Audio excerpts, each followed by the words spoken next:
only Katipunan has a space congress like this. Kabataan, kalikasan at kultura.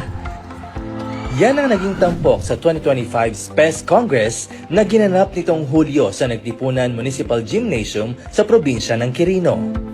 Ang aktibidad ay hudyat ng pagtatapos ng 20 araw na trabaho ng higit 200 SPES beneficiaries mula sa 16 na barangay ng Nagtipunan. Ang pangunahing layunin ng Special Program for the Employment of Students o SPES ng DOLE ay mabigyan ng pagkakataong makapagtrabaho ang mga kabataan tuwing bakasyon bilang tulong panustos sa kanilang pag-aaral.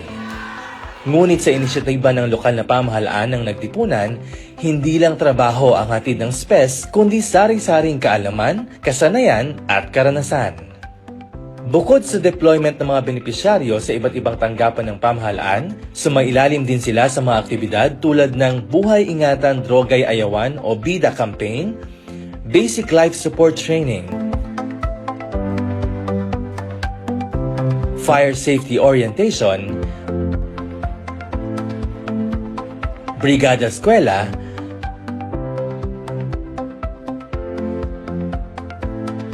at tree growing activities. Sa pamamagitan ng mga ito, hinuhubog ang kanilang malasakit at responsibilidad sa komunidad at kapaligiran. Gusto ko yun ang maranasan nila, working while having fun at the same time fostering growth sa kanila.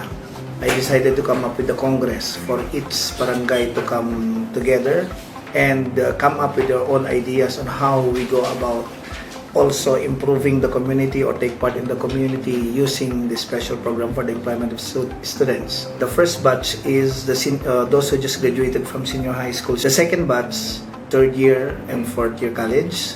Then we also allotted 20 slots for the students while mothering.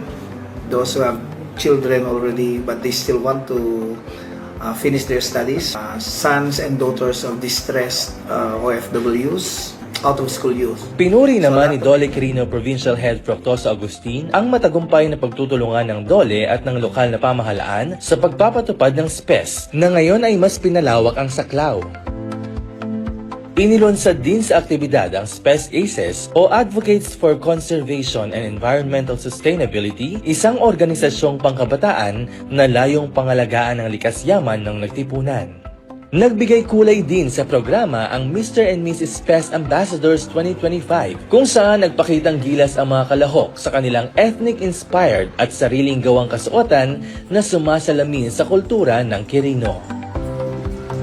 Bilang kabayaran sa kanilang 20 araw na trabaho, bawat benepisyaryo ay makatatanggap ng mahigit 11,000 piso bilang tulong sa pagpapatuloy ng kanilang pag-aaral. Na-experience ko po mag-entertain ng mga nag-a-apply for educational and medical assistance. And nakatulong po ng sobra ang aming mga training and seminar. At na-boost po ang aking confidence, leadership, at saka nagkaroon po ako ng additional knowledge. Apat po kaming magkakapatid. Sabay-sabay po kaming nag-aaral. Yung gastos po is sabay-sabay din. Kaya itong SPES po is malaking tulong siya kasi may own money po kami na panggasto sa paaralan. Yun po. Sa mga ganitong programa, pinapatunayan ng DOLE at ng lokal na pamahalaan na kapag sinusuportahan ng kabataan, mas lalo silang nagiging handa, hindi lang para sa trabaho, kundi para sa paglilingkod at pagmamalasakit sa komunidad.